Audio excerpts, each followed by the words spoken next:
पश्चिम Asia में चल रहे तनाव के बीच गुजरात के कांडला बंदरगाह की ओर जा रहे एक जहाज पर हमला हुआ है। भारत सरकार ने इस घटना की कड़ी निंदा की है। इस बीच इस युद्ध को लेकर बड़े खुलासे हुए हैं। ईरान युद्ध की अमेरिका को भारी कीमत चुकानी पड़ रही है। 6 दिनों में 11.3 अरब डॉलर स्वाहा हो गए हैं। साथ में रिपोर्ट में पता चला है कि अब ईरान भी अमेरिका पर हमला करने जा रहा है। अमेरिका की फेडरल जांच ब्यूरो ने पुलिस विभाग को चेतावनी दी है कि ईरान अमेरिका के पश्चिमी तट पर ड्रोन पर हमले कर सकता है। मीडिया रिपोर्ट में उसका खुलासा किया गया है। अलर्ट में कहा गया है कि अमेरिकी हमलों का बदला लेने के लिए ईरान ऐसे हमले कर सकता है। यह चेतावनी ऐसे समय में आई है जब अमेरिका और इजराइल के हमलों के बाद मिडिल ईस्ट में जंग छिड़ी हुई है। ईरान ने जवाबी हमलों में इजराइल और पूरे मिडिल ईस्ट में अमेरिकी ठिकानों को निशाना बनाया है। अलर्ट में खुफिया जानकारी के हवाले से बताया गया है कि ईरान ने अमेरिकी तट के पास एक जहाज से ड्रोन लॉन्च करने के आइडिया पर भी विचार किया था। दूसरी ओर रिपोर्ट में यह भी खुलासा किया गया है कि ईरान के साथ जंग अमेरिका को काफी भारी पड़ रही है। ईरान पर हमले के बाद छिड़ी जंग के पहले 6 दिन में अमेरिका को कम से कम 11.3 अरब डॉलर यानी 1.04 लाख करोड़ रुपए का नुकसान हुआ है।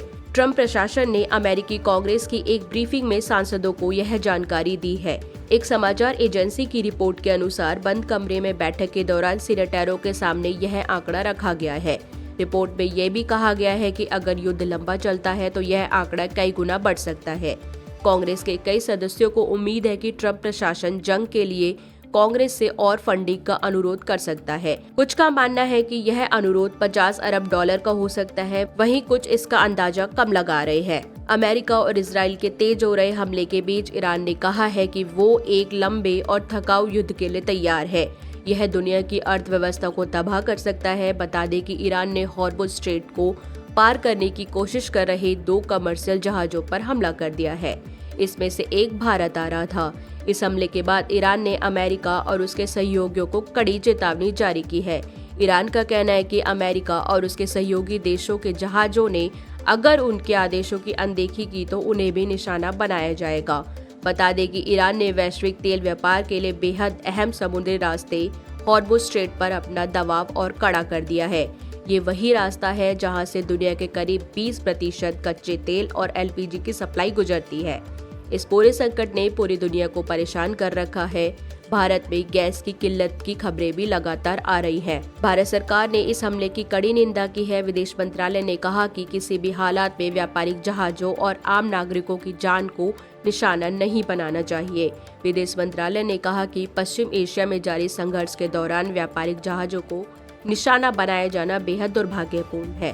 मंत्रालय ने ये भी कहा कि पहले भी ऐसे हमलों में भारतीय नागरिकों समेत कई लोगों की जान जा चुकी है।